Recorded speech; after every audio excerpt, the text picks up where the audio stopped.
I think I just had internet outage. We just had a minor outage.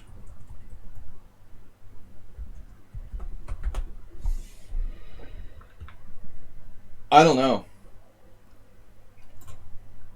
I don't remember the last time we had even a momentary internet loss like that.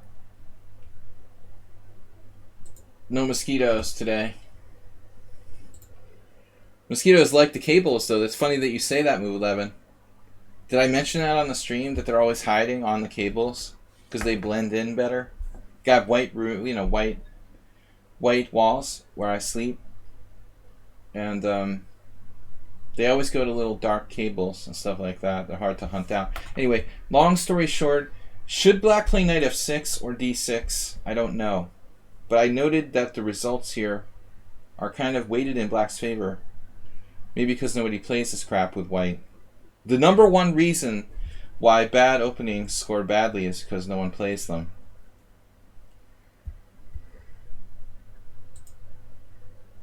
d6, d3.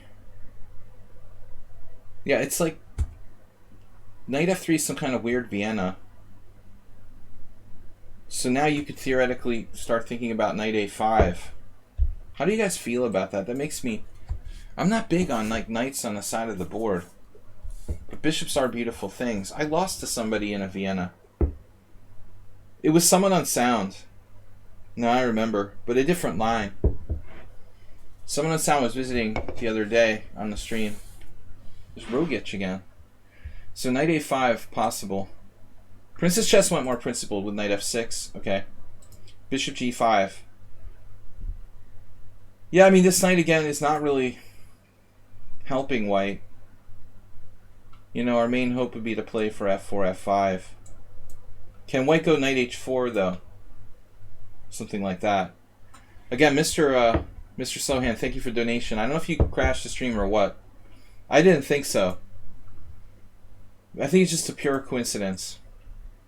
It's my Hungarian internet, which is usually pretty good. My Hungarian Budapest internet is way better than what I had in the United States. h6. Yeah. h6 is good, man. It looks good. Princess chess is solid here. So bishop h4. Now we have to do the full Paul Morphy routine with g5.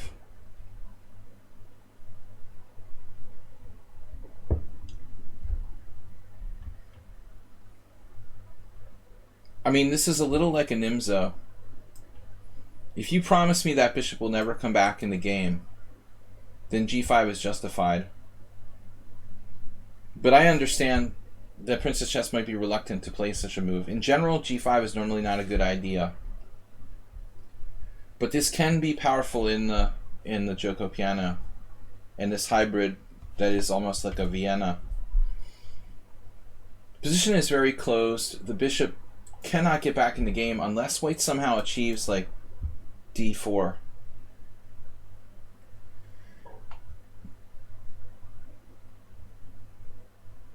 I made the stream extra seductive just for you, Bob. So g5's cool. This looks like a solid... I was going to say bishop e6 looks like a solid move. It actually looks like knight d5 now. Bishop d5. Vlad Laszlo against Lengel Bela. I've played both these guys. They both passed on. Bela not so long ago. Bishop takes d5, now what? g5. Bela knew what to play with black, man, against e45. He was very well versed in classical e45 with black. Bishop takes c6, check, b takes c, but I don't think that white has anything. If he gets in d4, maybe.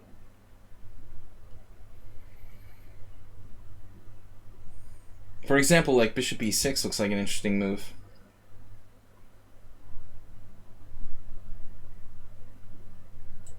I don't think that bishop on g3 is something that makes me comfortable for white.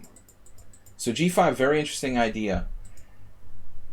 Princess Chess plays bishop g4, and I just don't think this is great.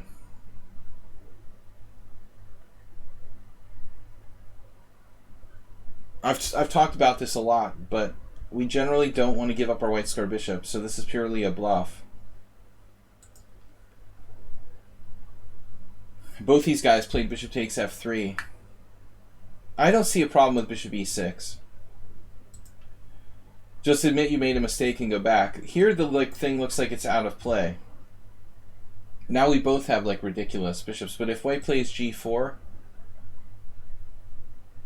now his bishop gets to hide behind the pawn structure, which seems like a benefit. Your bishop is locked outside the pawn chain. White would still have bishop g3 and threats of like knight h4, knight f5, whereas you don't have knight h4 or knight h5, knight f4. That seems like it benefits white. So bishop g4 is a mistake. Can go back to e6 though, or even take. Even take isn't that bad.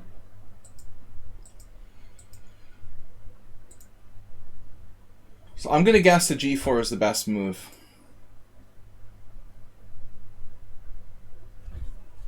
It's close. The computer likes bishop takes f6 better. Nah, I won. g4. Alright. No online debate. Knight d5. g5. So this wasn't as good. Now princess chess turns the table on white. Or turns the tables, as they say. You got it in first. I don't even want to think about like g4. g4 will make my head spin. So let's just not consider this option. Bishop g3. Now black got the better of it. She plays knight d4. Yeah, this is fine now. Only white can be worse. How did white like end up losing everything here? Knight f3, gf3, c6, knight f6, queen f6. f3 is falling. White can't play d4. There's no counterplay. What a disaster. Totally fell apart. You know, so now I'm thinking just like bishop b6. This pawn is dead. It's not going anywhere. However, one variation that bothers me is like queen f3. No, that doesn't bother me actually. It looks like a good move. Why don't we play queen f3? There's a slight threat. A couple of slight threats. Did you play that? No. Just a bit outside. So this is hanging. You're threatening mate. Castles for white. Kingside is a good move. Looks like it's over after queen takes f3. Anyways, b5. Oh, that traps a piece. Probably not a bad choice either. I didn't realize this wins a piece. Here, here, here, here. Walk away. Walk away. It's all good. Oh no. It's kind of entertaining. Slight problem. Whoops. Alright, anyway, we're up a couple pieces. That was purely entertaining. But the opening is interesting. Princess Chess titled. No, I don't think. But she should definitely have a chance to be a WFM. What is the requirement for WFM? I don't even know. 2,000 FIDE?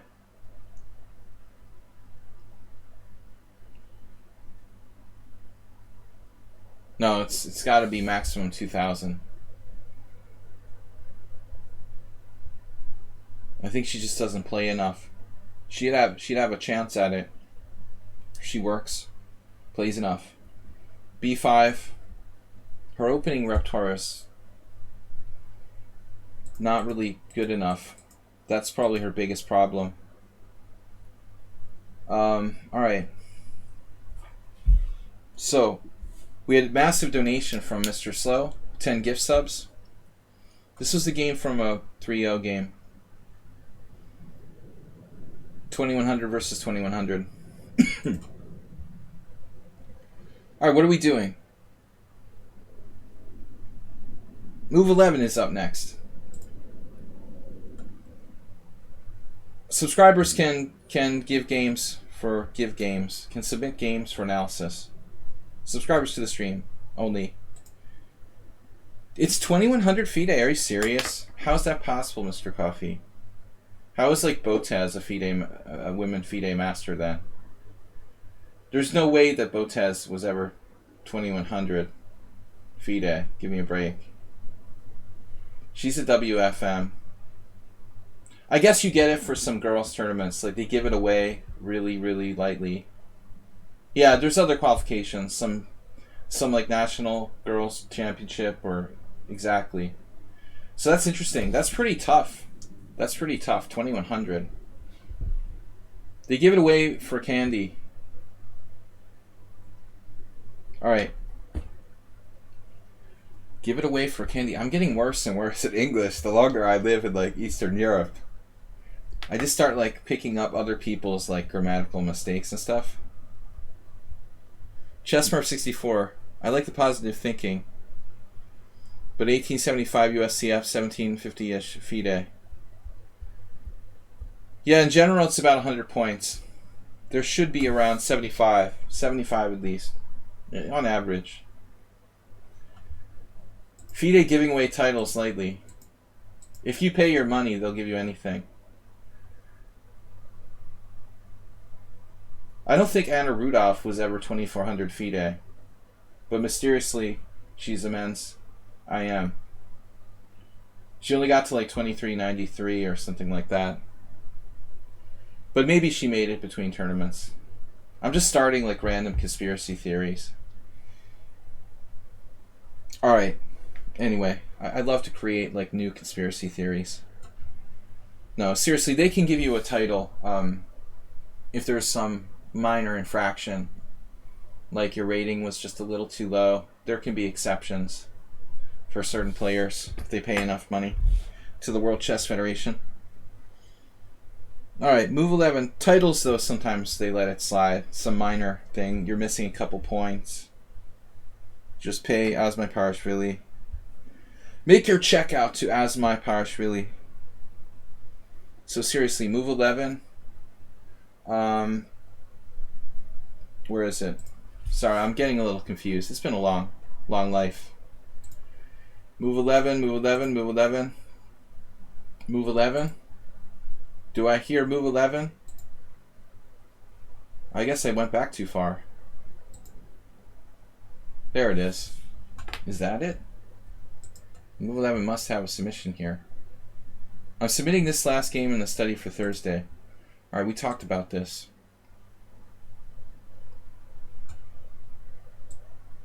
Money makes the world go round, Asterbait. I could buy my Grandmaster title, but I'm too proud for that. So Vandarda.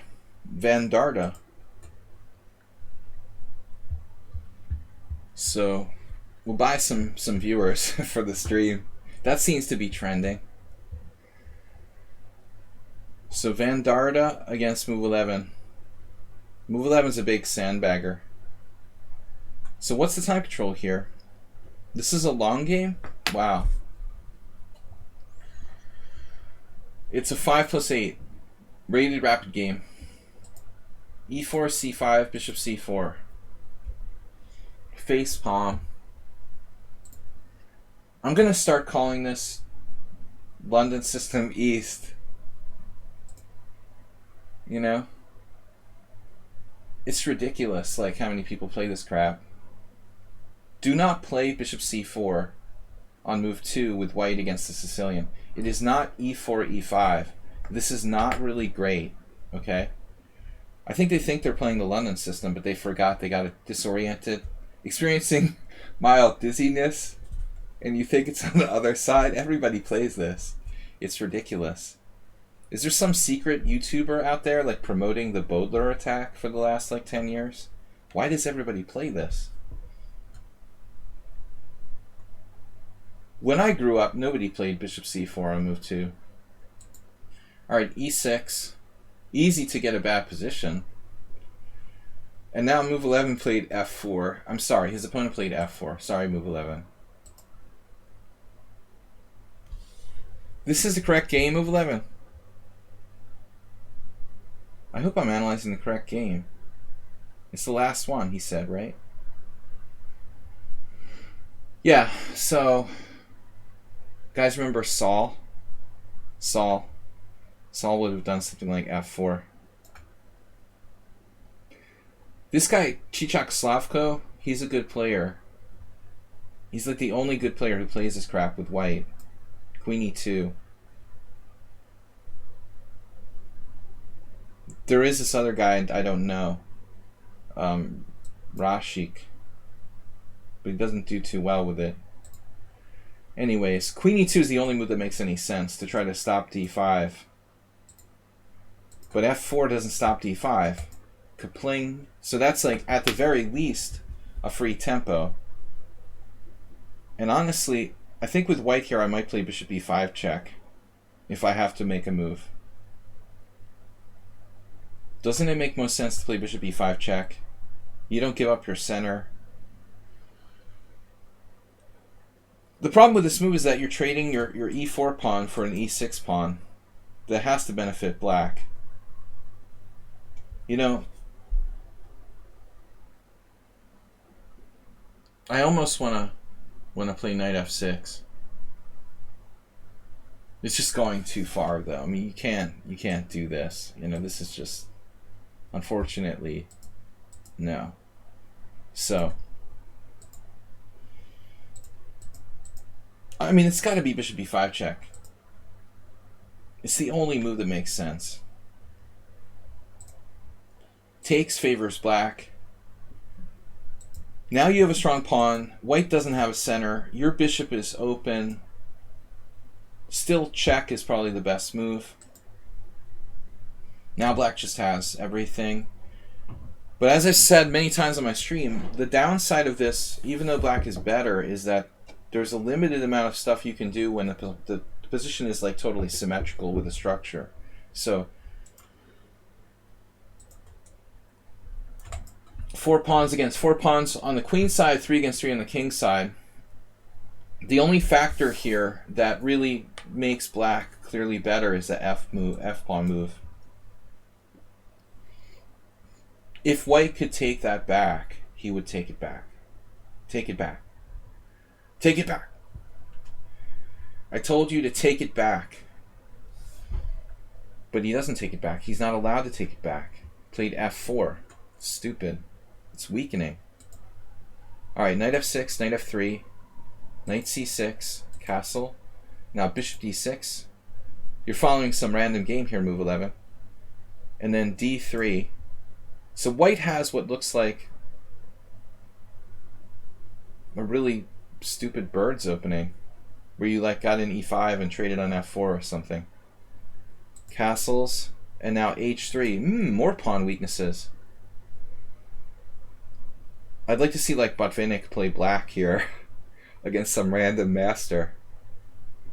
That's another juicy weakness on g3. Black has total control of the center. This is developed. Rook e8 looks tempting.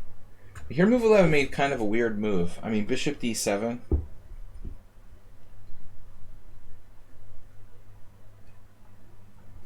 Bishop d7.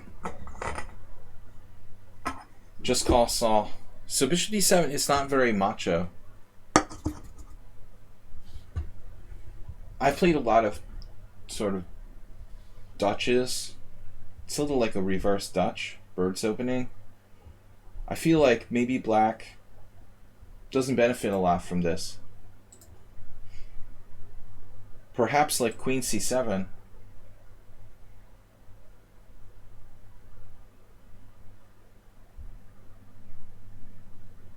This move is interesting. Rook e8 is probably the most fundamental. These are just one moves, not really plans. What about a plan? You could grab queenside space at random with like b5 and just be better. I think just b5 or b8, grabbing all kinds of space over there if you wanted to.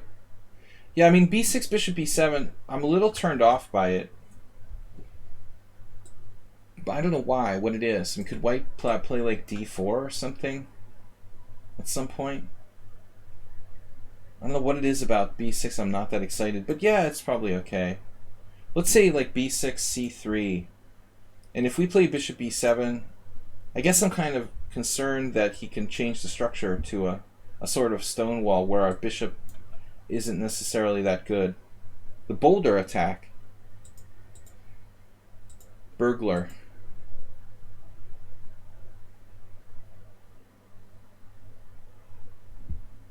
What I really want to do is like knight e7. Something like rook e8, knight e7, knight f5, and infiltrate. He'll play the grobs. He's going to be playing the grobs soon. But honestly, move 11, maybe another factor we have to consider is when or not to play like d4. The problem is if we play d4, which I'm sure is not a bad move. Again, this is a damn good Leningrad Dutch, or whatever you want to call it. Bishop c7, knight d5.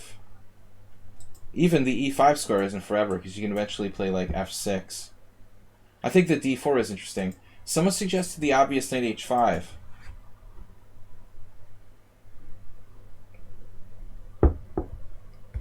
Damn. That's a good point. Because like knight e5, knight f4. And you just win a pawn. Thank you very much. And you're threatening to go to g3. So the only problem is your d5 pawn is not protected, but this looks really strong, actually. It's natural to threaten knight g3. Yeah, Zeus is right. This looks like it might even just like win. Let's see. Yeah, it's just winning for black.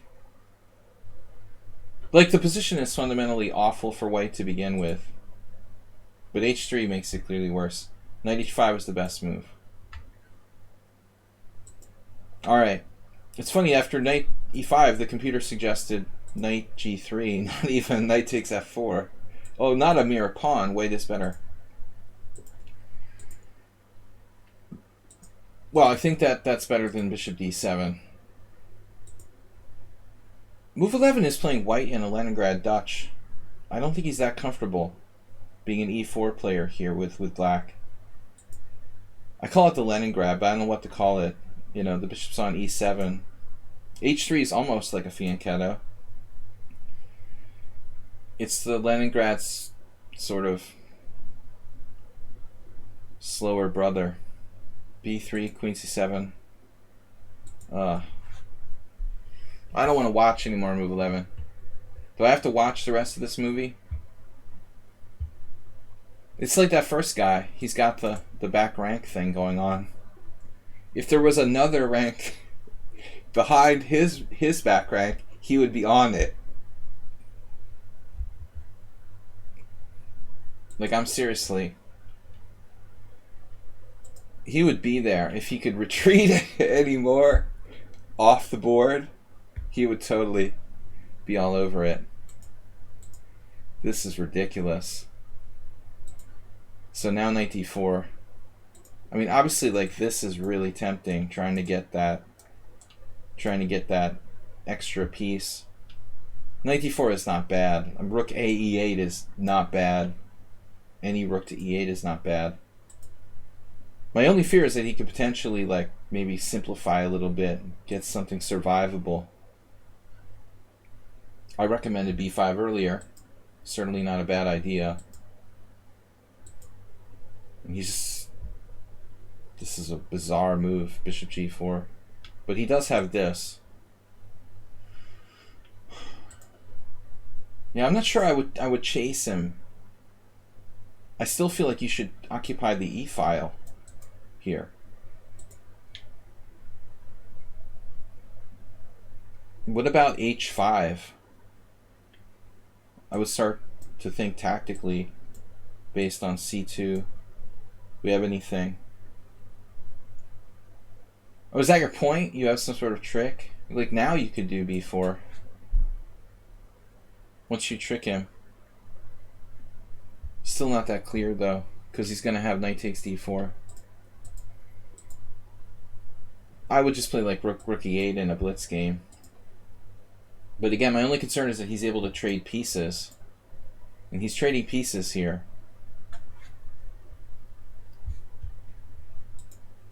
Yeah, this is weird. This is weird. I don't know. I mean, it's clearly not bad for black, but I feel like you have something better. It's definitely not your best. Develop.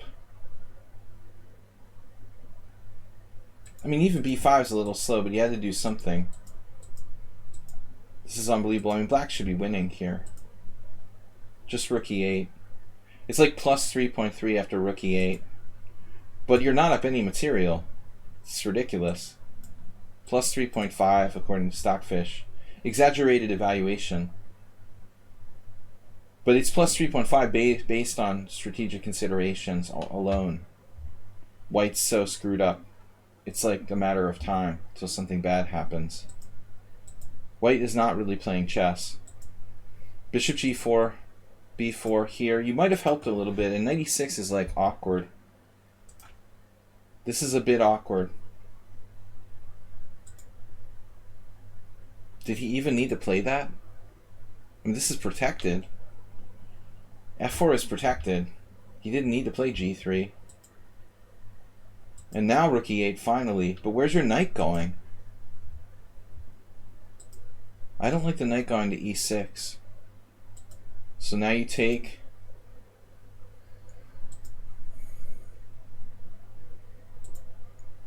I mean, clearly the diagonal of death. And move 11 is probably aware of that. That's why I didn't want white to play g3. If he didn't have to.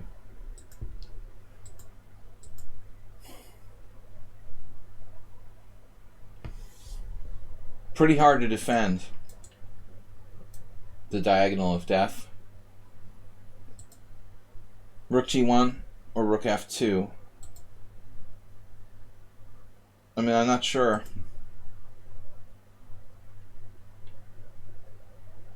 Even here if we have enough or not. But the knight is such a problem getting in the way of everything. Okay, h5. Now he has to go to e5, I guess.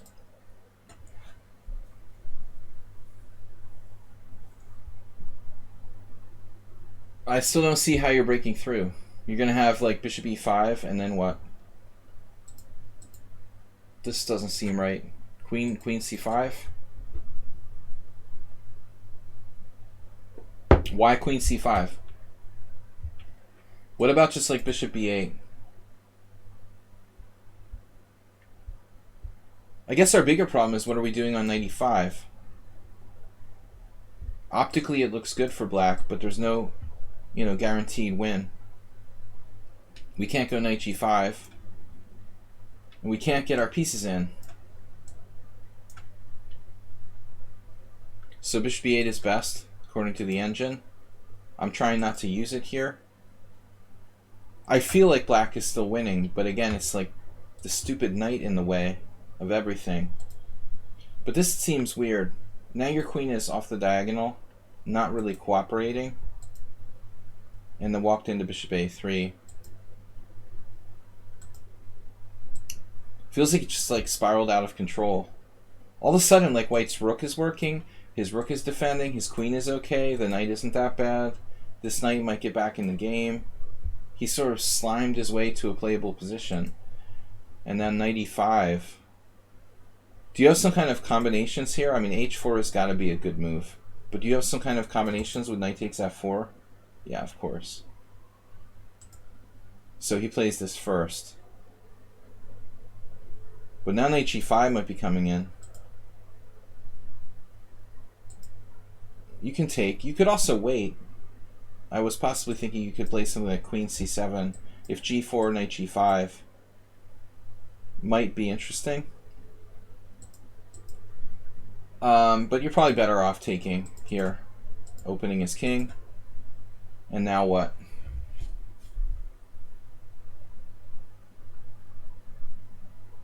White has come a long way from the horrors of his earlier position, but I still don't like it. Still don't like this for white. His king isn't safe. Black's king is safe. Unfortunately, we have to move the queen again. Black's still probably better here.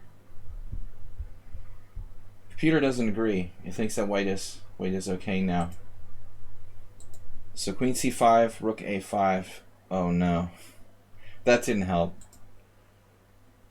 Probably didn't help. The rook is just more active now. That was a blunder. What about g5? Can we try to shake him up? g5 is kind of cool because it also gives us knight g7. That's what you wanted to do anyway. You're heading for g7 obviously when you play this move. This is the plan. But at the end of the day, white is 2 pawns up. That's like a heavy price to pay. He gets his king back to safety. You have rook e5. Nothing there. Oh, he sacks a piece and knight takes g6.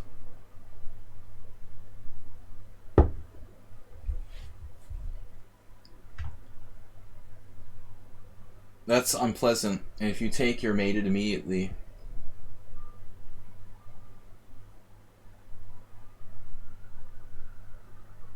Looks like everything's falling apart. Move 11 kept his wits about him. King h7. So knight takes, rook takes, and now we're threatening rook g8, which actually wins if it were black's move here. But it's not black's move.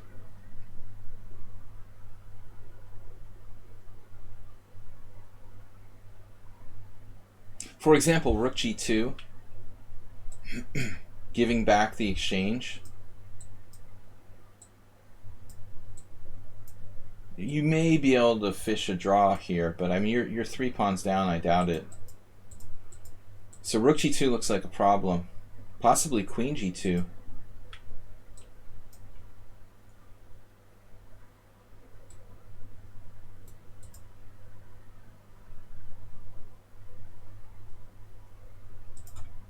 White's winning. He has to find a counterintuitive move. Instead, he played knight g3, which is heading for e4. Well, you have rook g8. Oh, you have just takes. Nice. And there's a mate here. Yeah, loses immediately. Wow. Fortunate. Yeah, you lost your way in that game pretty hard. What was it? Was 5 + 8? There's a lot to be studied there, and I can't possibly explain it all. But I think it started around bishop d7. Of course, one of the viewers pointed out knight h5. But even if you miss knight h5, your position is overwhelming from a strategic standpoint. I think you waited too long to get on the e-file, for one thing. Don't underestimate the power of the open file there. But I understand, like, your bishop d7 is probably good. I mean, rook a e8 is just as good as rook f e8. Good game, man. So, Asterbait.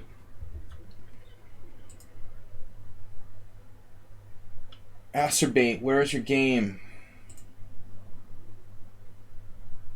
Thank you guys for supporting the stream. Mr. Sloan with 10 gift subs today. Jim, Mr. Slow, and Agnes Karadewski leading the bit donations. I appreciate it, guys. I make minimum wage, so appreciate any kind of little bit of support we can get. All right. What do we do? This week's subscriber stream. How about this one where I gave my opponent Irish pawns? All right, so Asterbait inflicting the Irish pawns. Can I just click on this? No. All right.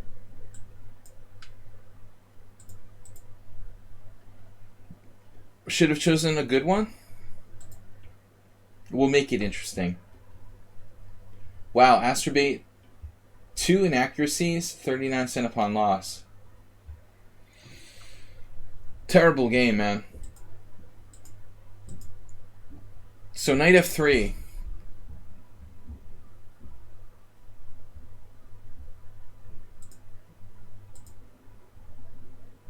King's Indian attack usually. We're going to see g3, bishop g2. So the number one move here seems to be g6 with a double fianchetto. I like how Jonathan Spielman was streaming today and he put Carlsen and Co. Like, no joke, man. I mean, now under COVID, it's like Magnus Carlsen and his private tournament club. It's so boring. It's almost it's worse than tennis. It's like, well, it's actually like Formula One. It's just like the same 12 guys racing against each other every tournament. But Carlsen and Co. is right. So d3, de6. This is more traditional than knight c3. I don't know why knight c3 necessarily. This guy's playing here in Budapest now. Wojtek Platt. Playing in the GM tournament. Czech Republic has a terrible COVID outbreak. They're at like the highest country in Europe. If you think about how big COVID is, I mean how big the Czech Republic is, that's kind of scary. They had it really under control. It just blew out of control. G3. King's Indian attack with bishop g2 castles. I just hope that doesn't happen here in Hungary. But we've got to hope for the best. Knight c3, now d6. Astrobate is playing a sort of hippo. You got a full hippo with knight e7, but one thing you got to keep in mind, if you're going to set up a hippo, well, Greece, yeah, you guys, Jim, had a lot of tourism, maybe at the end of the summer. But I wouldn't think like Czech Republic, they have a lot of tourism, but still not as much as like, I don't know, you guys have more islands to spread everybody out on. That's why you're at an advantage. H6. You need to play H6, Astrobate. So this is very instructive. Very instructive. Bang. It's like the...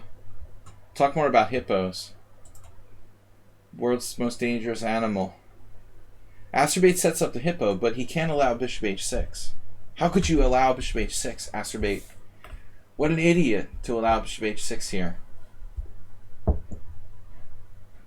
No, seriously.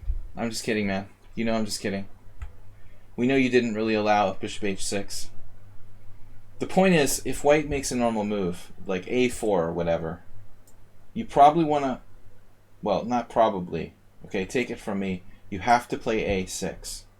You have to be able to absorb the a5, either just absorb it or play b5. But you can't allow white to play unfettered, second time today, unfettered, the word of the day. You can't allow him to just like play a5. So let's say a4, a6, castles. Now, what does black play?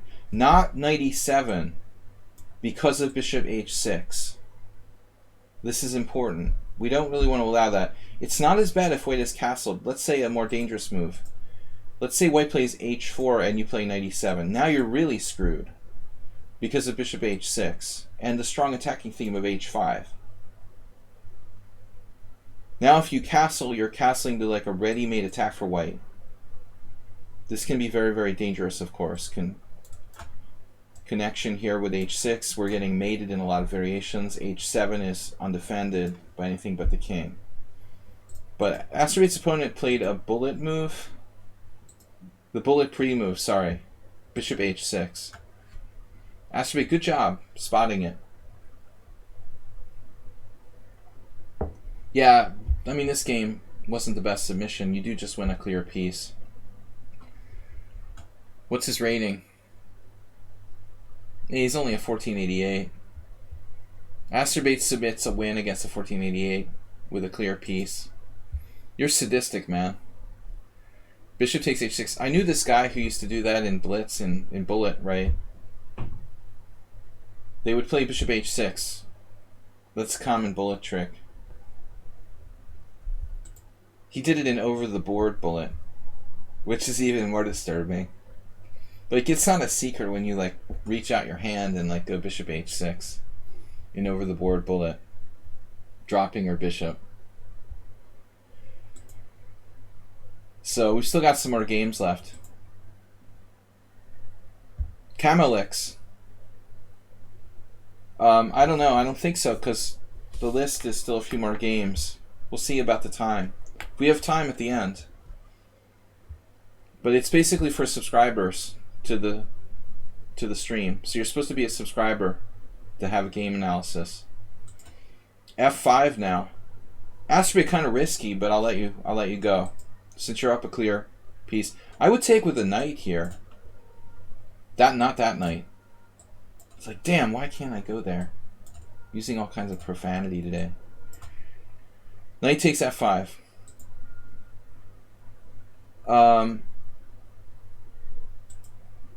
Alright, so take.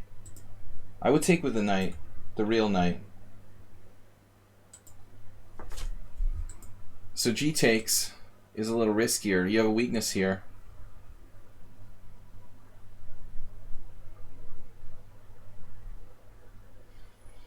Bob, you're not even sure if he's a troll yet.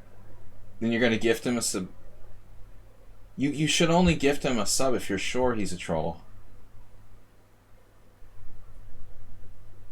Bob usually waits to make sure people are trolls before he gift subs them.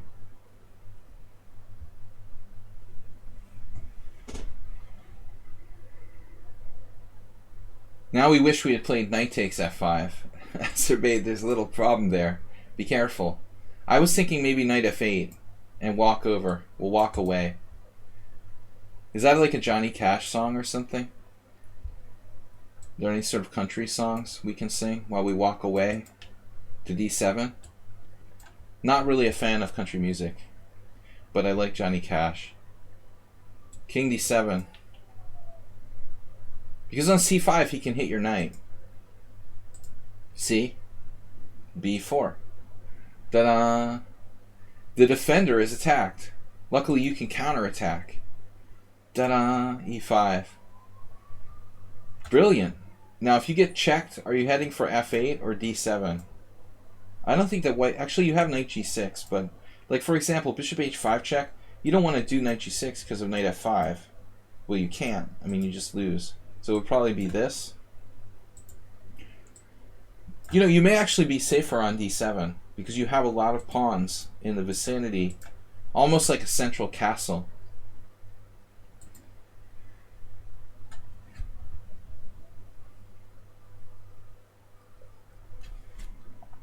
All right.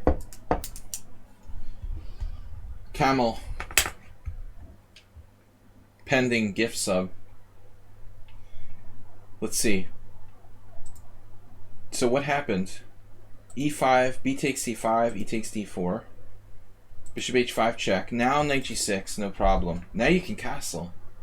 Either side. So why not rook e1 check?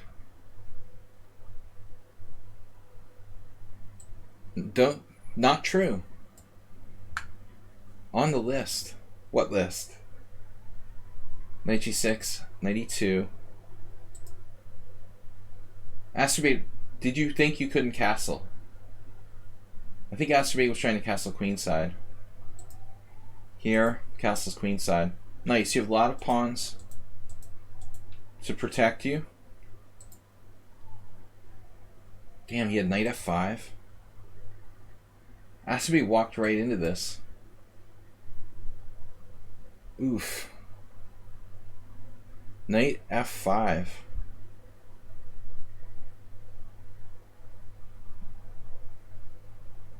Not sure what to do now. I would think long and hard about this. It's possible you could play king b8, let him take, and play like queen g5, forking his pieces. No. Yeah, this actually works. This is actually a theme. That would work. It's not a big deal to lose the f5 pawn. So he plays this move though, and masturbates all on g2. He lives for this diagonal. Ugh, it's horrible. Now I understand why he submitted the game. f4, check, king b8, and now at least like knight e4, man. What's happening here? He takes on b6. Why would you do that? I guess you can chase the knight off of e4 with d5 later on. So that's like a free piece.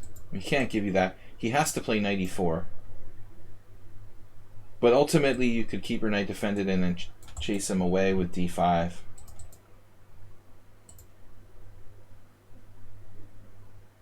You should see my handwriting. It's terrible. I like to remind myself of my bad handwriting. I failed handwriting in first grade. It sticks with you. H takes, H takes. The king is open. The emperor has no clothes. Emperor Trump. Soon to be former President Trump. A relic of a bad time. Knight f5, a4, rook g8, a5. Man, you're taking your time here, Acerbate. Rook takes g4. Oh, that's nice. And the mate. The Aster mate. You just got him in time before he broke through on the other side. Yeah, that was kind of anticlimactic, though. The early piece drop with the hyper-accelerated bishop h6, not really the highest quality. All right.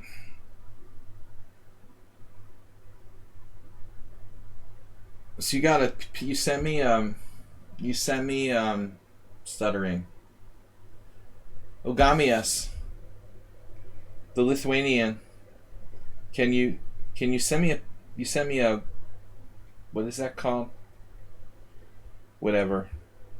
Can you send a normal PGN or a normal link or a normal PGN? We might be able to work with that. I can click on it.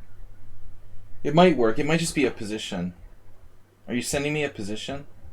That's cool. All right. Mr. Slow, donator of 10 gift subs.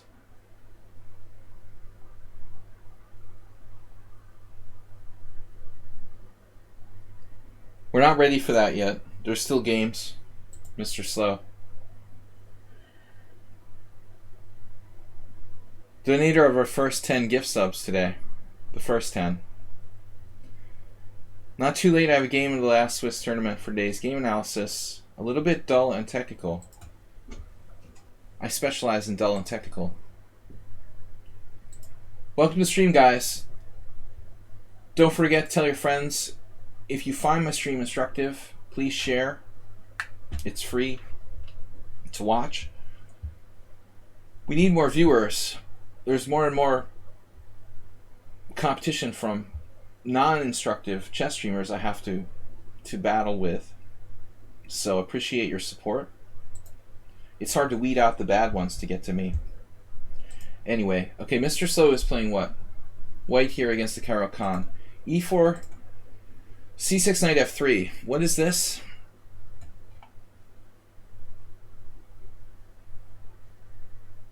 What are you doing here? Knight f3? Why knight f3? This is DK guy was here earlier. That's the DK guy variation here in e5. Really bizarre. It's all Greek to me.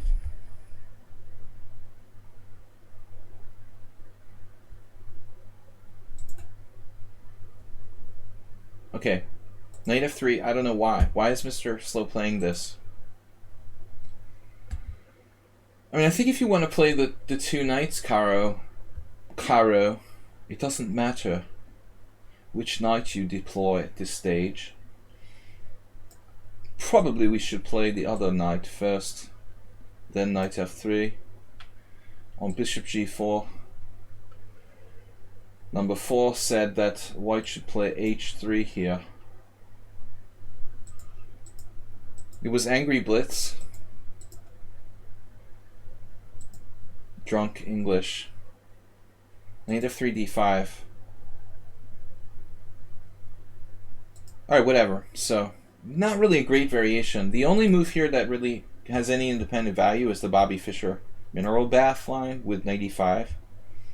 Fischer was at the Budapest Széchenyi thermal mineral bath with a bunch of people who are chess players and claiming that this is like a very good line for white. But I think he was a little overexcited, you know. It's actually nothing special. It's just like a variation. It's probably like white's best independent try, though. There are nice traps, like black plays f6, queen h5, resigns.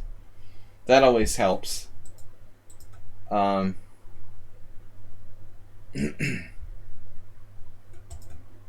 Anyways, so d4. I mean, this is just...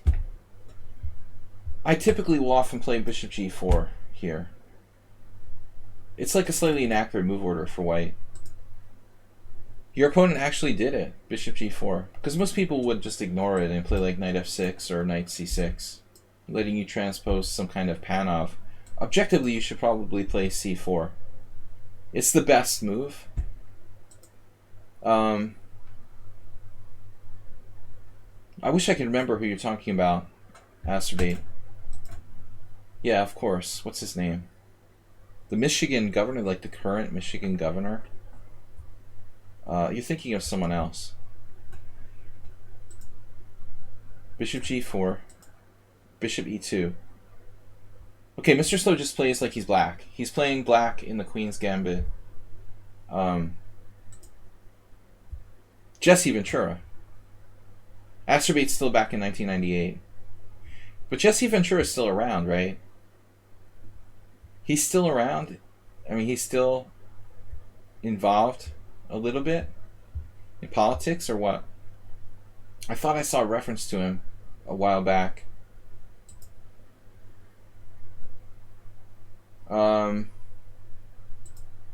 Anyways, bishop e2, e6, h3. I don't like h3 either. Honestly, Mr. Slow, you remind me of my teammate who cost us like getting to the first division because he kept playing h6 in the Queen's Gambit exchange variation. I personally don't like h3. Alright, just to go on record. It weakens your king side. I don't think the benefits justify the downsides. Knight d2. Yeah, this is very accurate play by your opponent, I have to say. He's really trying to... maybe he's even going too far, though. He's really trying to exploit this knight f1 by playing knight e4 early. Can black get away with this? Is knight e4 too aggressive? I mean, it does feel like black should probably just develop straightforward.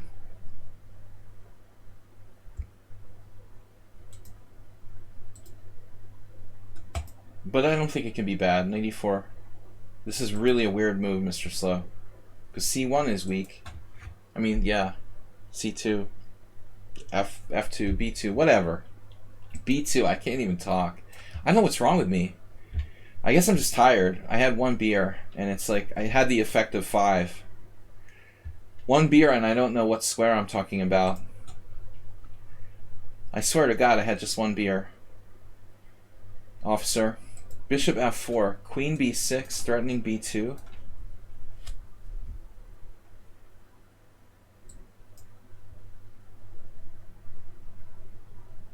The reality is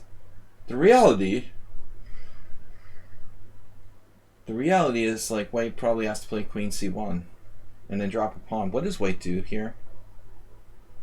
Seriously, what does white do? How do you deal with queen b6? You're going to have to come up with something creative. Shout out to Ludlut. Oh, that's the coffee beer obsession. He's always talking about me drinking coffee and beer. Coffee didn't help, so I had a beer. I work too much. I need more vacation time. I'm just like burned out. That's why I'm playing in a tournament next week. Actually, I'm playing in a Grandmaster Norm tournament starting next Friday, guys. A week from tomorrow. So, wish me luck. Donate extra to help me afford this break to take this Grandmaster tournament. But I can't turn down an opportunity to play in a GM tournament. I lose like a week's worth of income. But it's just like, you know, you only live once. I've got to play. I'd be an idiot if I turned down a chance to play in a GM tournament for free. Like, the entry fee is pretty steep. So, I don't know, man. Queen b6 looks strong. I want to see what the Oracle says. So the computer is saying other moves. Nah, it's coming around. It's coming around. But I thought after Queen b6, Rook b1, Queen a5 check, you're just dropping a pawn. But apparently you have something here.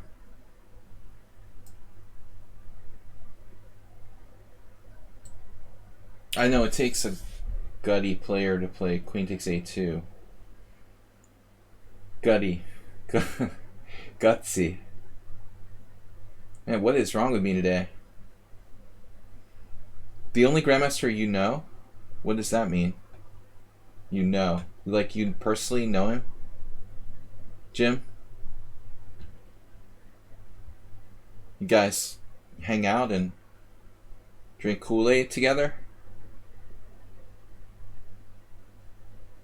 Queen takes a2. I've been hitting the Kool-Aid. Is Kamsky's in Russia, right? He's like a Russian. He's a reborn Russian. Anyways. Bishop f4, bishop d6, bishop d6, queen d6, c3, castle. Boring. Knight d2. Did you ever think of just playing the London system, Mr. Slow? Might save you a lot of trouble. Bishop e2. So you just did all this to get an equal position. And if black is ambitious, he can play f5. Now I don't like your position. And see, this is the point. Why the hell did we play h3? Oh, he's in America? Why did I think he was in Russia? Maybe he moves back and forth. But I don't think that would be a good thing to do during like a COVID epidemic. I had the distinct impression that he went back to Russia. He definitely was like playing in like Russian team championships and stuff. Often. We'll see what the latest rumors are.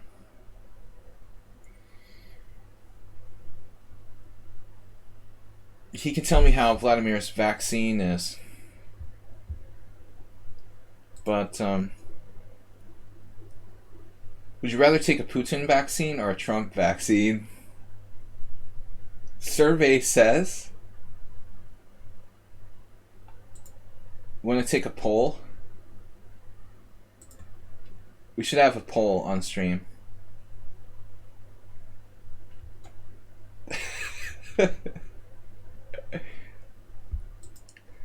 Knight takes d2, knight takes d2, knight d7. Now it's just dead equal. Classic pawn structure, though. Mr. Slow's got to play for f4, f5, and black has a minority attack on the queen side.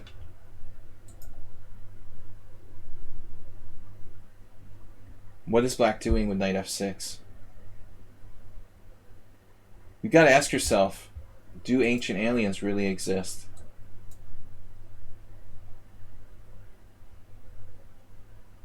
Because I'm not real sure what knight f6 is about. Like, what does that do?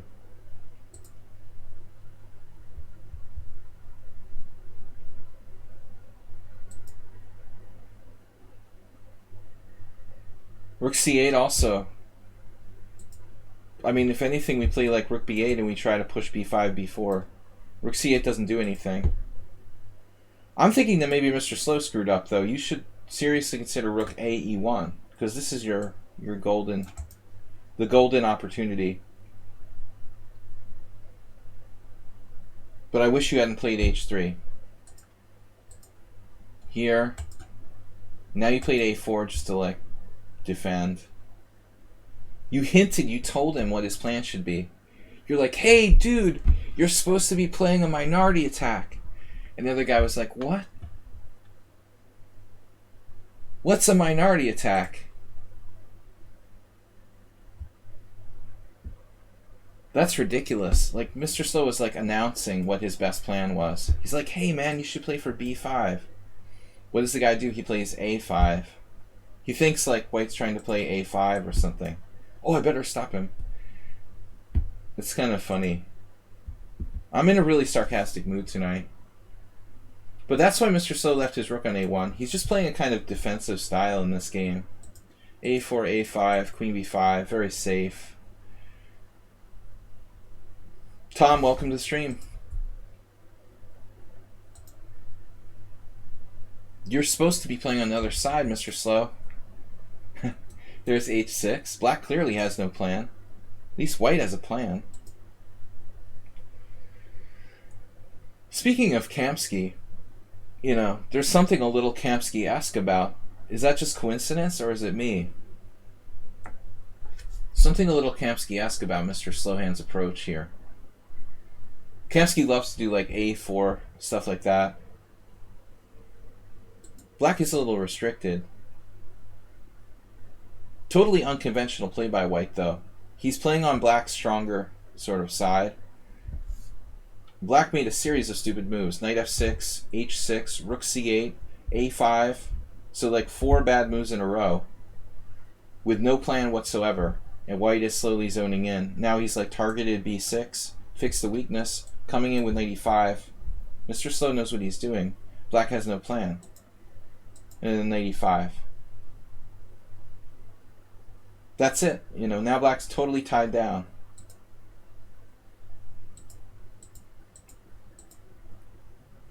Condemned to passive defense. But I don't know if it's enough. We need f4. Probably it's still a draw. I can imagine f6 followed by something like rook d8, rook d6. And if you're not playing a computer, Black can probably still hold on. Rook e2 seems wrong to me, but maybe not. I was thinking rook a1, but I guess it's too one-dimensional. Here. Then you're just like tied up. Yeah, okay, rook e2. You're going to have to retract your other rook back, but now your c-pawn is weak too. So how does White make progress? You don't. It's like a draw. Unless you're playing Keith Arkell, this is a draw. f5, like, unnecessarily. It's just like unnecessarily inflexible, or what? Maybe not. Maybe he's right. Although there's a case to be made for rook d8. I guess f5 is... Yeah, I don't really want to play it unless I have to. He's understandably afraid of f5. But I guess rook d8... Anyway, this is like a good way to defend. If he has to, he can play like king f7. White is like hardly better at all, if he's better at all here. Computer does think he's better, though. g4. I wonder if f5 is really bad. Maybe not. Maybe not. This is probably a long game. We're going to go a little faster. You got over in time. Did he miss that on the previous move? No, he needed to defend his pawn in order to play rook c4. And you were there right in time. So good job. He just got there in time to play b3. Well, I agree. Like, probably, I mean, there is a chance for g5, though. Like, things could turn around. And I agree with Black, you know, to induce b3. Because now White has to watch out for this pawn. But I think it's still a draw. Now Black has the initiative if he can play g5. And in the meanwhile, his rook is trapped. So White now has to play c4. Committed. Wonder if black was too slow there. If king f6 was a waste of time. Should he have broken with g5? Because there's a secondary line here. That might be enough for black to gain access to counterplay. It looks like g5. Yeah, it's like the only move. Well, the only move that gives black any kind of active counterplay. King f6 is a waste. Here. Right? Rook takes. Rook takes threatening, rook takes b6. I'm not sure. I mean, it's more natural to play pawn takes. But I guess your fear here is that you have no active threats other than c5. Well, c5 may be a significant threat. So I'm not sure about this recapture. Check with the oracle. It's a tough decision. The computer thinks they're about equal. For me, it's a little more natural to take with the pawn. Because now your pawn is like useless on b3. You are threatening rook takes b6. Not really. So you don't actually have a threat. And black can get counterplay with g5. What are we doing?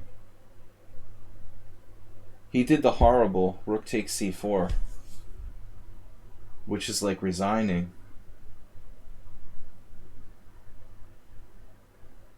This is like key moment. I mean, black needs to play the g5. And I don't think that white has a threat in this position. Damn, the computer thinks you have something here. What is it? Take, take. I didn't think you had anything, but white thinks you're better. I mean, the computer thinks you're better. Damn. It's that big a deal? So this sneaky move, king c3, threatening rook takes b6, and there's like no way to defend against it. That is crazy. What a weird position. The threat is rook takes b6, and it doesn't work in the normal position. It's unbelievable. If you try to play rook takes b6, the problem is rook takes b6, rook takes c8, rook takes b3 check.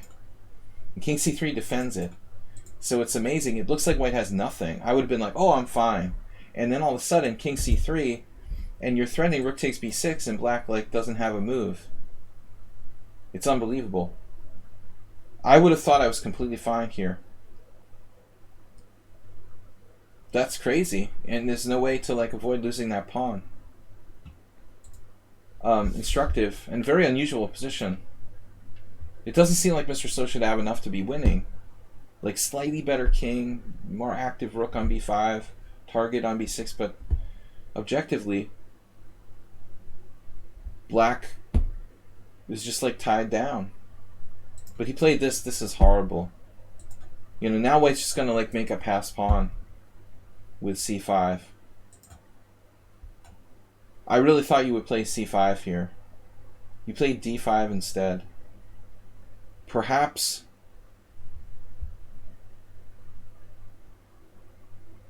I mean, I don't know. How does he defend after c5? It just looks like it's winning. You have free pass pawn. And his pawns on the king side are pretty slow. I can't take challenges now, guys. Do you see a defense here? Anybody? d5's got to be a mistake.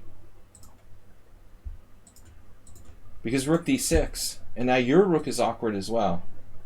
Now it's going to take you a couple moves. King d4, rook b3, and then you've got to transfer. So what if he plays... Yeah, maybe he's got problems anyway. Let's see. Possible this move will generate counterplay. King d4. Now this is forced. King e7. And now black has counterplay based on rook g6. But is it enough? Because I was thinking king e5 might also be strong. King e5 might also be strong, and rook transfer back here over, and you're coming down with threats on the f5 pawn. That takes away, like, man, it takes away the rook g6. So what if he plays rook g6? You've got king e5 now. It's a really weird game. Black still might be able to hang on somehow. But he's struggling to do it. It's very unpleasant for black. He's on the verge of losing. It might be a win, it might be a draw, but very hard to defend. Here, rook e2 check. But my gut instinct is that you're probably winning now. If you just play king e5. Maybe not, though. King e5 has to be a good move. g4. Maybe he could stop it with h5 or something. Black's really tied down. I don't like this for black. Does rook e2 help you, though? I don't know. I mean, it seems like he has to go to d7, obviously. He might even be able to play b5 in some positions later on. It's still not hopeless. Now you can still play king e5. His rook has no squares. Kind of looks like close to Zugzwang at this point. So what did he do wrong? Well, that's why he played king f6. But I mean, g6 is horrible. So stop g4. h5. Only chance. He's got to keep that last hope of playing rook g6 alive. Maybe white's still winning, but that's his last hope. g6 is too passive. Okay, king f6, and now rook c2, threatening rook c6. You also have rook e8. That looks very strong.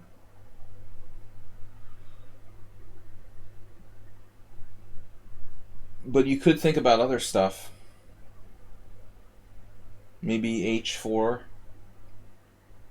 to take this thing out of g5. Best move. For a moment, and the engine shifted to the other move, rook c2. This I'm not sure about. We don't really have a forward plan.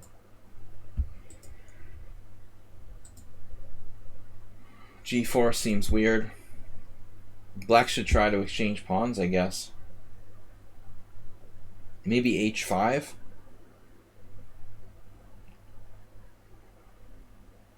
If h5 takes, king takes, and rook e6, rook takes, pawn takes, king f6, king d5, king e7, king e5 is in the square of the a pawn. But there's some crazy stuff that could happen, like here. Just humor me for a second. Here, takes, a4, king d4, it's like a study. a3, king c3, h4. Pawn takes pawn, f4.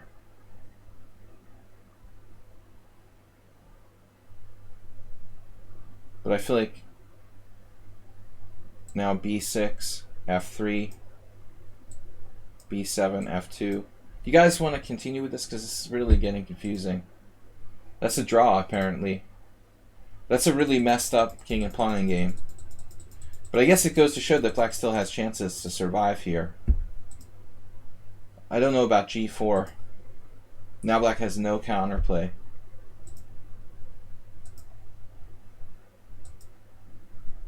And that's over. Damn. That's brutal. Rook e5. So king g6 would be his only move.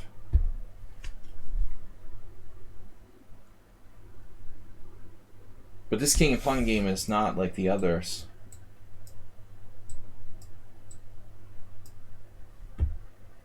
Even this is probably winning.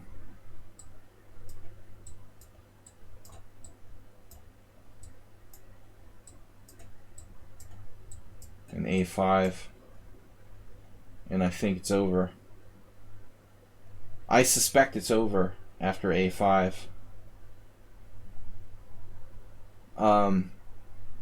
That's a pretty crazy Zugzwang. No moves for black. So he plays this, and then rook e6, you pick it up. But the pawn is strong. This is going to happen. Black's facing a pawn on the 5th. It's over.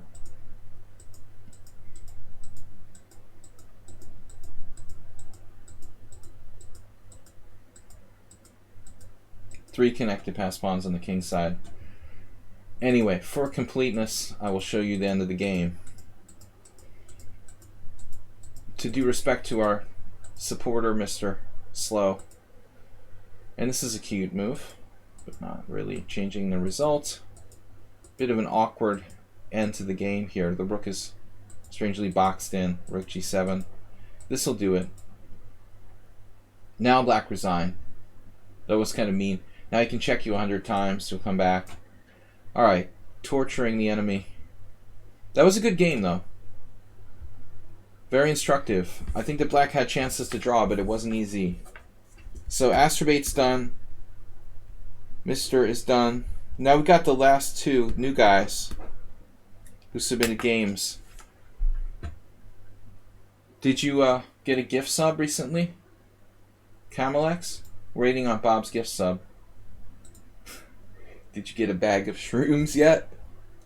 Good thing the DEA is not reading my messages. Alright. Don't do drugs or alcohol. So, Bob, try to keep the drug-related messages to a minimum. It's a short game. Now we got one more game before that. Batan, subscriber to the stream, recently subscribed. He played against Tranquilizer.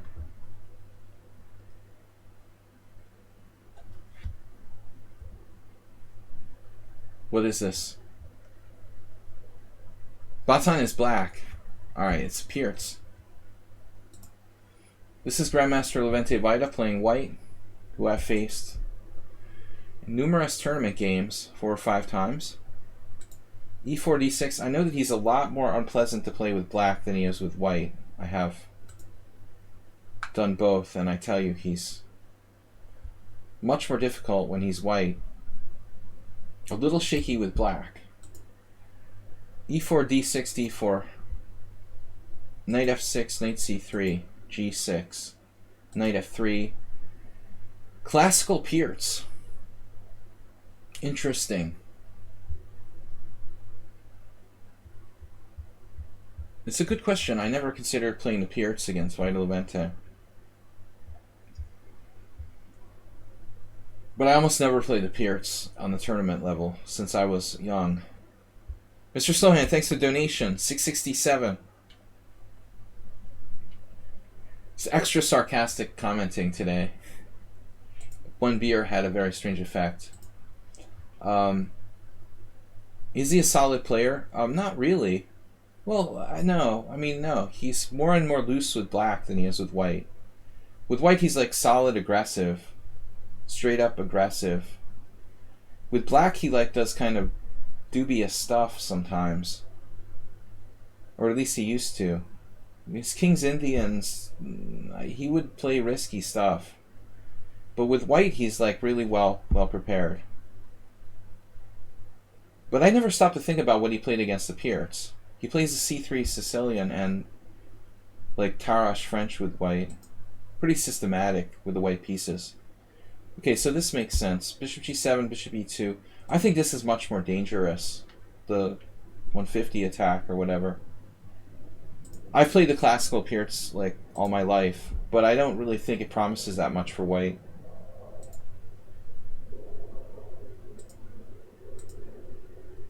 You really have good chances to equalize here. The bishop e2 doesn't challenge black, but I'm kind of surprised. Alright, so you play knight c6. This is a bit unusual. Actually, if you play that move, I really think that maybe you ought to castle first, and then after castles, then you can play it.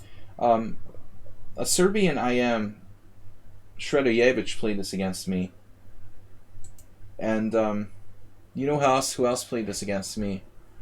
Grandmaster Vadim Milov, who I lost to in Las Vegas years ago. I had a horrible game. I like traded my bishop off on h6, which was stupid.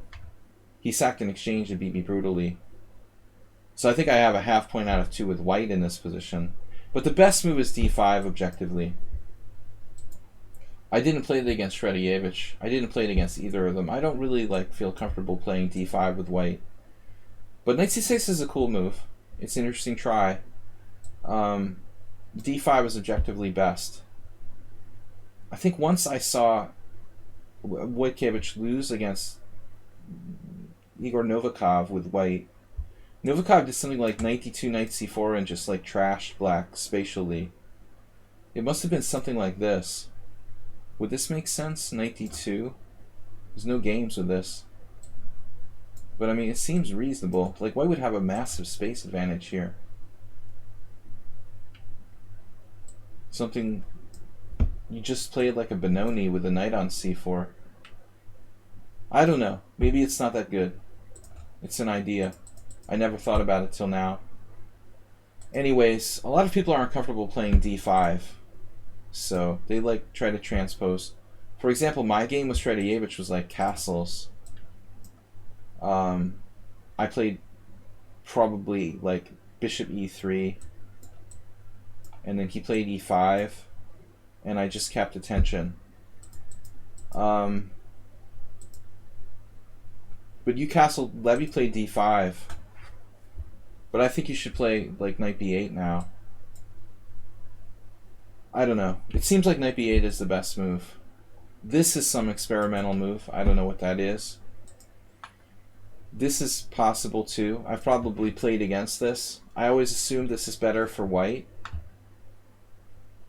There's Yakovenko versus Bokharov. And in a vacuum, white would like to play knight d4. Kamrakalov tried to do that. It's an aggressive move, not trading pieces and going for f4. Possible. But you see, black plays c5. This is really weird. c5, knight b3. Interesting game. Kind of creative approach by white. Takes, takes. And I've definitely had this, in Blitz at least. In fact, I might have even seen this Yakovenko-Bokharov game somewhere when I was looking at this. Belyavsky even played it with black. And Zhubov a couple of times. I always thought this was kind of dubious for black. But maybe it's just an attempt to play for a win in a kind of weird way. Bishop e3. Not the only move. I would think bishop g5 is interesting. I'm telling you, I saw this Yakovenko-Bokharov game. I think it was in European Championship or something. I know this game from somewhere. Yakovenko played really well. If you want to insert this game, can you guys see that? You guys want to just take a look at it? You guys don't see this? Do you see this? Yeah. So check this out. Yakovenko's an excellent player. h6, bishop h4, knight e8. This is awesome. Knight a4, g5, bishop g3, knight d6, f3, e6, c4. It turns into a King's Indian, but white is able to get his pawns rolling. ed5, cd5. This totally favors white. It looks like a bad King's Indian for black. f5, queen c2, f4, bishop f2, b6. This isn't good, you know. It's a King's Indian, but white has all this pressure on the queen side. Black's attack is not coming. fc1, rook f7, knight c3, a6, a4, h5, knight b1. I think I might have done this game for a video at some point. He plays knight b1, recirculating. g4, rook a3 with lateral defense. Queen g5, knight d2, bishop f8, rook c3, Dvoretsky, tripling on the file, and then let's see, take. So the game disappears now, sadly. But I would look the game up in some kind of database. It was very instructive. Yakovenko played this extremely well. Black was taking risks to try to win, you know, and ended up losing. But the position was always okay for white. It's a risky line for black. But anyway, I thought this was a cool idea. Bishop g5. So Levy just played bishop e3, e6, f3. Yeah, there's no reason he has to play f3. Kind of a good line against him since he's not a d4 player. You're basically forcing Vita Levente to play a King's Indian-like position where maybe he's not real comfortable. Someone who plays both d4 and e4 would adjust much better here with white. There's not a lot of games. Black's score is actually quite good. That's very impressive. But again, I think I prefer the bishop g5. It's a little more active. Black has no wins there. Alright, here. So f3, take. I mean, this is a kind of technical position now. Magnus Carlsen would win with either side. You pick a side. Both sides have active majorities. It's very hard to say who's better. I mean, it's dynamic because you have competing pawn majorities. f5, c4, bishop d7. I'm not sure what the best plan is. Queen b3 looks kind of artificial.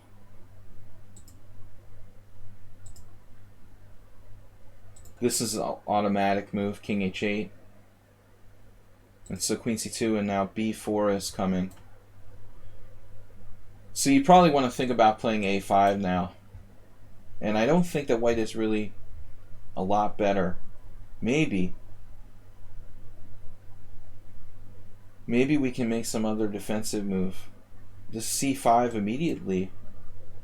I'll take my chances with that. You know, he probably has to go here, take, and bishop takes e5, and try to play like d6 or something. But I suppose that black is okay with careful defense. What happened in the game? Queen c2, queen f6. So you don't really have a lot of ways to meet this pawn expansion on the queen side. This was a weird move by Levente. Was he afraid of a5? He just played kind of hesitantly with b3. But I mean, I would assume there's a problem. Maybe he didn't like bishop a4 happening in this type of variation. Like take, bishop a4. But it's possible he has something sharper. It's possible, but it's also possible that he should just play c5. I don't know. Maybe this is the best. So b3, rook a, e8. I mean, if white plays b3, he has no forward plan. He's doing nothing. That was a crafty move. You played e4. You could sack a queen here. To be perfectly honest, like Larry Christensen would probably play queen takes d4 check. Rook takes d4, bishop takes d4 check. I mean, I don't know, you know. In a blitz game, I would imagine like this.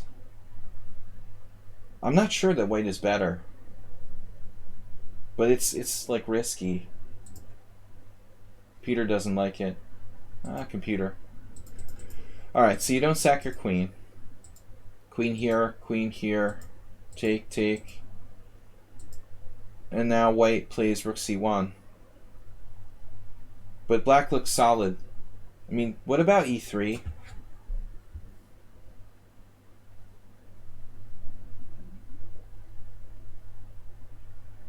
The question is going to come when he plays c5. Actually, can you play c5? What if you just blockade? This actually looks really totally okay. Probably the simplest move. C5, you blockade. If he takes, he has nothing. If he takes here, he has nothing. It's totally equal. If he doesn't take and plays something like Rook D2, I don't know. I mean, I don't think you can possibly be worse. Maybe you even push the pawn and play F4. There's no way you're worse. White does not have an advantage here. But you decided to take. This is also maybe okay. Maybe even G5 if you want to really go crazy. But now you don't have C5 anymore. Yeah, H4, he's just holding. And now you need to get your king toward the center. But I'm concerned about endgames where he's playing C5. Levy's a good endgame player. You could easily lose here. If he gets in C5 and your C7 pawn is weak. If you got counterplay with Rook A1. Nice. And now your king approaches the center. Maybe you should think about A5, A4 at some point. But first priority is king. Exactly. King F6? No. It looks like F6. King F7 is passive. If you play King F6, you can play H6 and G5. He has no entry points on the file. King F7 is inferior. If he's able to get up here now, he's going to have an advantage. See, he immediately goes King G3. This is a huge mistake, not playing King F6 in this position. King F7 is bad. Now he's headed for F4. The point was that you're on F6 and you play H6. What I don't understand is why he didn't play King F4 here. Why did he not play King F4? Because you can play King F6 anyway. Wow. Alright, so he realized you just go King F6 anyway. It's amazing. So you play G5 anyway. Now you're slightly better. White is kind of fighting for a draw. And he finally gets in his C5, which is his only chance. This is a little tricky now. F4 check. Nice.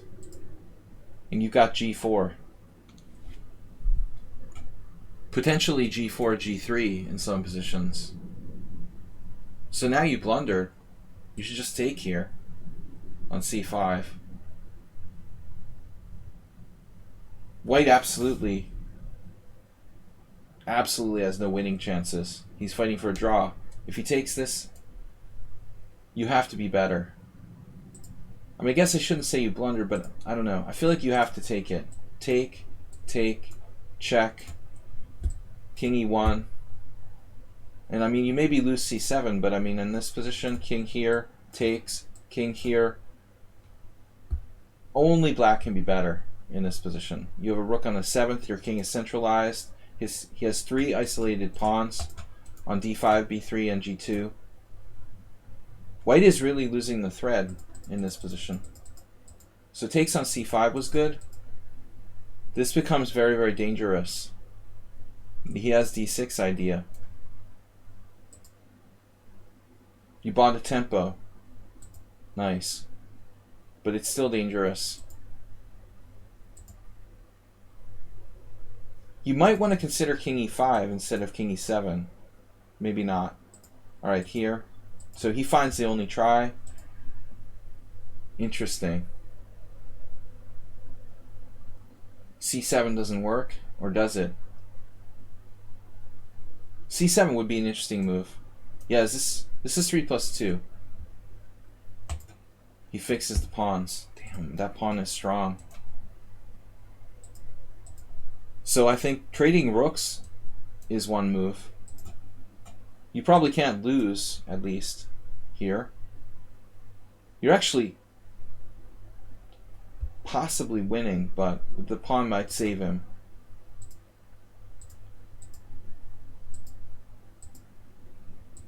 He avoids the trade of rooks. Oh man.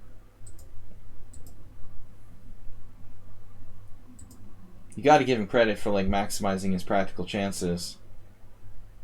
And now you're actually in a kind of tricky situation. This was good. Precarious. And now he's got rook f5.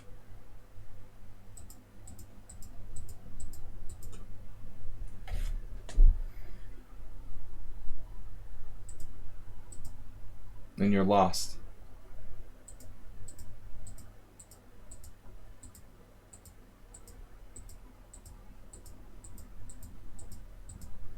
Yeah, he sort of slimed you.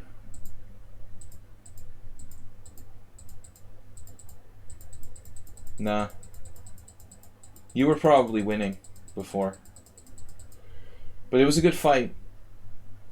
Black was very close to winning with no losing chances. I guess time pressure. Alright, good game overall. So we have one more game. Bob's gift sub.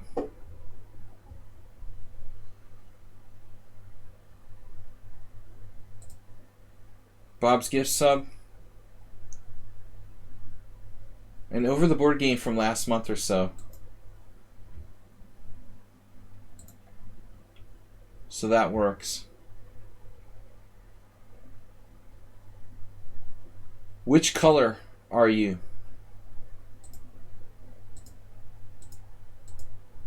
Camel. It's another camel. We haven't seen the other camels.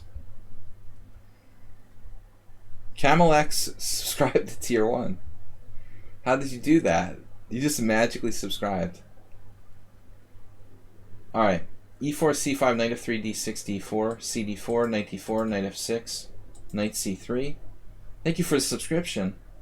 A6. So camel is the third camel in the stream.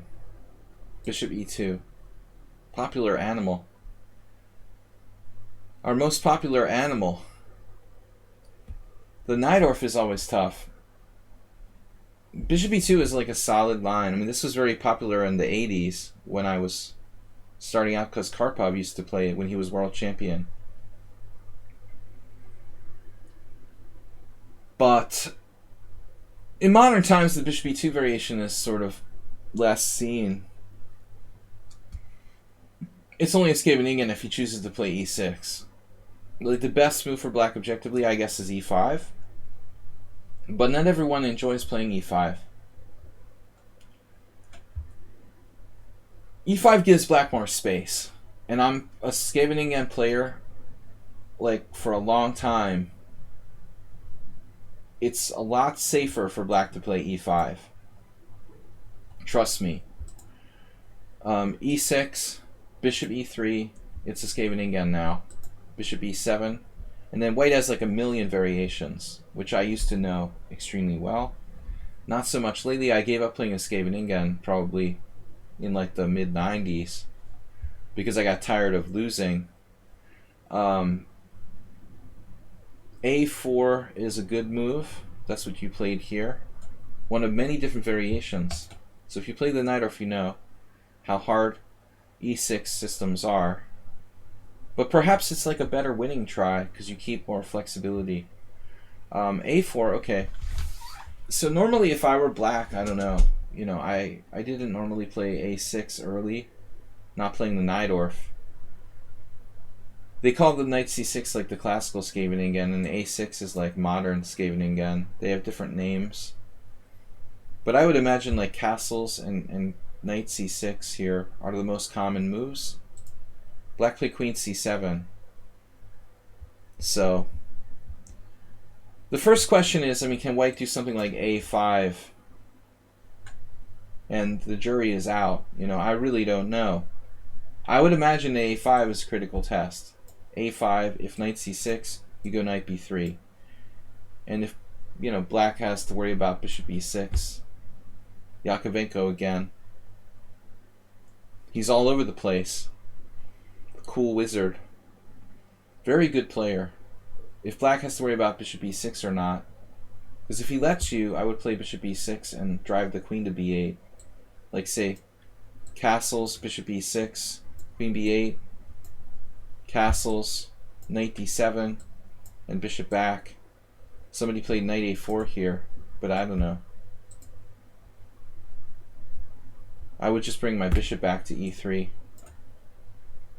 White is slightly better. So that's, anyway, one way to play. He's giving you that independent option to play a5. Kamsky plays a4 against the Najdorf. We'd have to ask him. Alright. Castles, and now castles. Obviously he can play b6. And then this is like more of a Najdorf style plan with bishop b7. There's a recent game. Swiertz and Schenkland. Castles. Again, a5 is a move. You played more classically. Like, this is very standard. f4, knight c6. Now we're in like a book position. I had a recent game a few years ago, but it wasn't an a4 line. The sharpest lines are where white doesn't play a4 at all. I mean, this gives white some responsibility on the queen side. So knight b3 it's been years since I played this line. I used to play this a lot with black. Again, we're talking like in the late 80s when I first started playing maybe expert level. I was around like a 1900, 2000 player. And I played this with black until I was 2300. b6 is theory. b6 is best. Kasparov played this line with black against Karpov. They had games in the World Championship. Knight a5 is an idea here for black, which I always liked. But not now. You know, one of the last times I lost with this was against Alonso Zapata, who's a Colombian Grandmaster. I'm coming back to that now. I think we played this exact line. I lost against Zapata in like the US Open. It was probably around 1996. Maybe earlier. Maybe it was earlier, 94. I don't remember. Whatever year the US Open was in Philadelphia in the mid-90s. It was 94. Now that I think about it. That was one of my last losses with black. I think I played rook b8. And I don't remember what happened after that. So rook b8 is the main move. Zapata is a really good player. He's still around. He was actually playing in Charlotte. They just had a Grandmaster tournament in Charlotte, North Carolina, and an IM tournament. And Alonso was living in the United States, I guess. So he's playing in some IM tournament in the Charlotte Chess Center. But he was a really good player at one time. Bishop b7, queen e1, and now knight d7. And normally, like, white will slowly prepare to play like g4, g5 later on.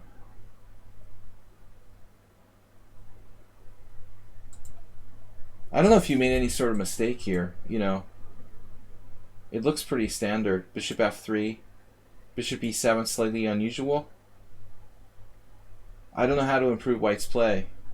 Okay, g4. I think I also lost to Nick DeFermian with black. g5. g4 is pretty standard.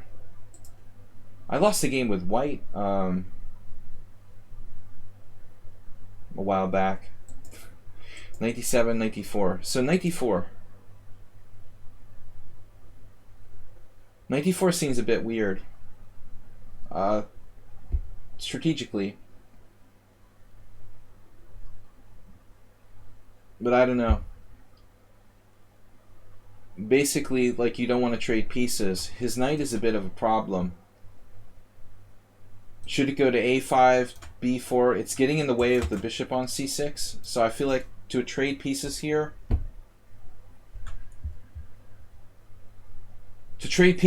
makes life easier for black. Maybe black is fine anyway. I won a similar game with black against Dragon? No. That was a Sozin, man. That was a Sozin. He played g4, believe it or not, in some kind of Sozin. So knight d4 trading pieces Doesn't make sense. I actually would be very happy to just play knight takes d4, bishop takes d4. Black probably is equal. But I'm wondering if maybe he's right. Did he find something better? Is knight e5 better? Knight a5, I mean? I don't have a problem with playing bishop back to c1. This is a very aggressive plan. So I thought now, this is an obvious problem. You need a waiting move. So you could play rook d1. And if knight c4, then you play bishop c1, right? That would get your rook in the game. That seems pretty logical.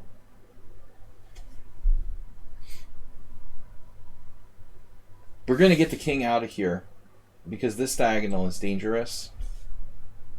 But I would think like this is still okay for both sides. In my experience, the knight on c4, it's a bit dicey because it has nowhere to go. If he doesn't have a tactic, I've even gotten like my knight trapped by like b3 or something weird. Or b3 just becomes a strong move. In fact, your queen on e1 is protecting the knight there. So let's say he plays this. Like, who knows? b3, knight a5, and bishop e2, and maybe white's better or something weird because the knight on a5 is bizarrely placed. But it looks like clear to me like rook d1. This is really weakening. For all I know, it's good. You're trying to break through on e6. It's true he doesn't have good defense of e6. But this is really super committal. Maybe it works tactically. It's possible black has to actually take. Takes knight f5 though. Looks really good. I'm still not convinced though. Even this. Let's see what the oracle says. You've got some amazing tactic now. Wow. e5. That's crazy. Out of the blue attack for white. So the computer agrees with the decision to close the position with e5. And now f6. Getting the f5 square. But you're really going like all or nothing. And I thought you should just like keep the position probably here. The engine thinks that f5 is, well, they're actually tied, f5 and rook d1. That's crazy. The two moves that we want to play here. It's liking my move better now, but it's very, very close. Okay, f5 better than I thought. If he has to play e5, f6, bishop f6, knight f5. You sacrificed a pawn, but the d5 square is kind of weak, and you have a lot of pieces on the king side. This is an interesting try. Now what? I don't want to lose this bishop. So bishop c1. Maybe black can play like b5.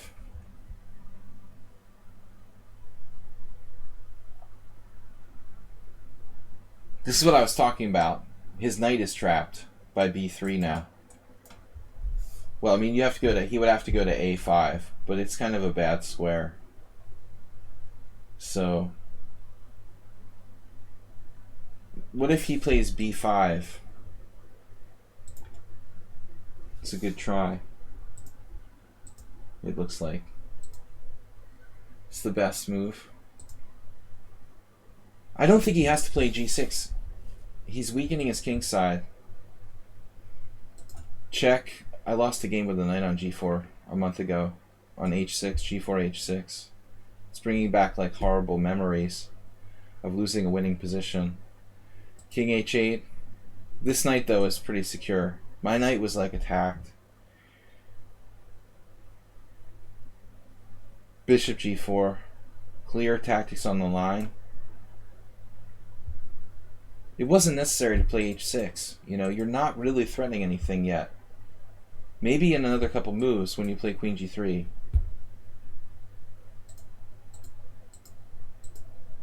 And now you're threatening to win a piece. So he has to move, I guess he has to move the f6 bishop. Then he loses f7. King g7 is the only other move. Could he possibly play king g7? And there's like...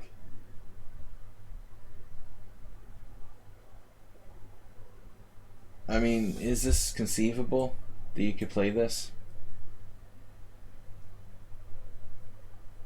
There's nothing there, though. Directly. There doesn't seem to be anything here. Well, I guess you pick up his knight, though. You got queen f1. So at the very minimum, you could get 2 pieces for a rook with this variation. But that's not 100% convincing. We'd really like to see something better. But I wouldn't be surprised if there is something better. But I don't have a better suggestion. Funny, like king g7, b3, knight a5, b4. Oof. This is a problem too. But he had to play king g7. And this is like... Now his position is just in tatters. King g8, bishop e6, king g7, bishop h6. He has to do that. He's just materially lost. Materially lost. Tactically lost. Bishop g5 looks kind of painful.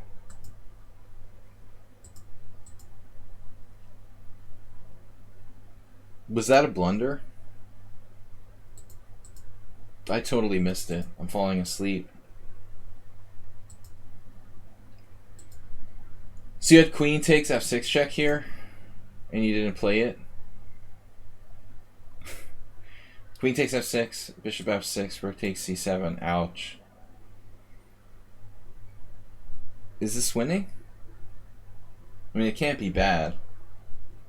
You're up a rook. That'll do it. Yeah. That'll do it. So you actually messed it up.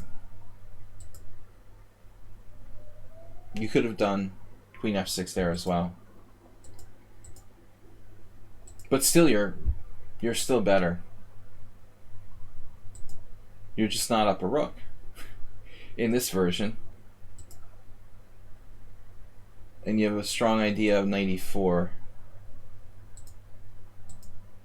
Oh, God. So he has to play the bishop takes d5.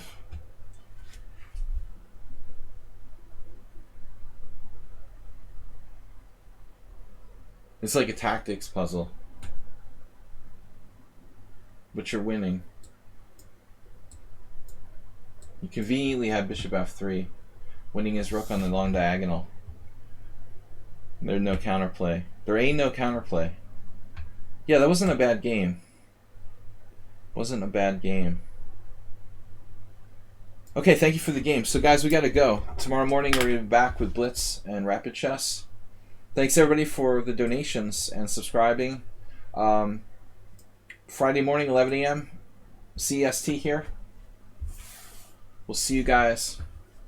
You're welcome for the analysis. Thanks for subscribing. Thanks to Bob. Thanks everybody. Thanks guys. Whew, it's been a long one. We'll be back tomorrow morning, 11 a.m. Thanks, Mr. Coffee. Thanks everybody. Bye-bye.